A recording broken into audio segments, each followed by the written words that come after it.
inuu qofka soomo sababtu maxay tahay ramadaanka sababta waajib loogu dhigay maxay tahay sababtoo ah si ilaahay wuxuu leeyahay la'allakum tattaquun si aad ilaahay subxaanahu wa ta'aala ugu cabsataan alla ka cabsisaad u xaqiijisaan qofa waxa laga yaabaa inuu leeyahay ani gaaji oona ay haay alla ka cabsi ka hadlaysa maxay tahay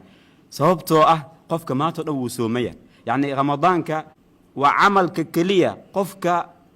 وفيرين كرو إن يعني إله سبحانه وتعالى وكعبسنا كليجيس ووجيده عنتي عبتان ووجيده كليجيس أيونقنا يا معبيه صوبته أبو أجيا وحيت إنه وجيده إله سبحانه وتعالى كليجيس هو عنتي عبتان أمد أبانيه مسخشوا هذا بيو عبك أو حبوا سمين كرا لكن أجيا وحيت متك أدوك أبوه إنه وجيده يعني أمد أبانيه